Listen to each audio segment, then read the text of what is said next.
The year was 1999. I was a freshman and I took a school trip to Canada. And during that trip, there was a boat party, like going through the Niagara Fall.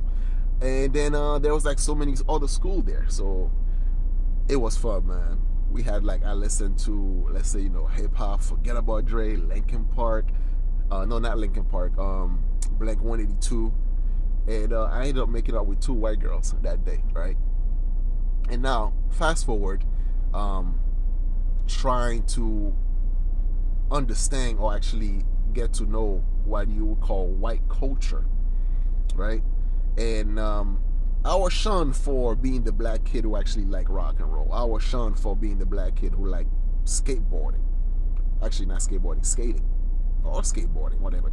I was shunned for being the black kid who liked white things or who tried to do white things because, when dating or messing around with girls in my neighborhood, in my economic situation, I wasn't black enough.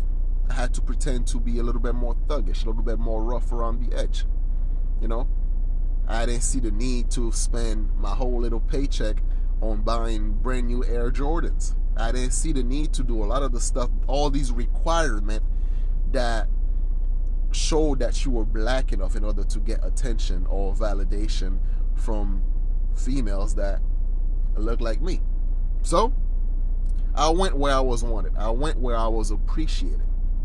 And it wasn't so much about dating white women because I thought they were easier to control or I felt like they were weak. It was about dating people that appreciate you, that make it easier for you to be yourself. When I hang around with people of different culture or different background, I didn't have to pretend I didn't like comic books. I didn't have to pretend I didn't like anime. I didn't have to pretend that I didn't like rock and roll. When I went to parties and stuff like that in the suburb or places where there's like very multicultural, I was able to be myself. I didn't have to try to be this thug, which I wasn't. And yeah, it's about being you. And if we look around, like when you see, like, let's say white women dating black men, they tend to go for this particular type of black man that's like, that doesn't present themselves as this thuggish, just like very,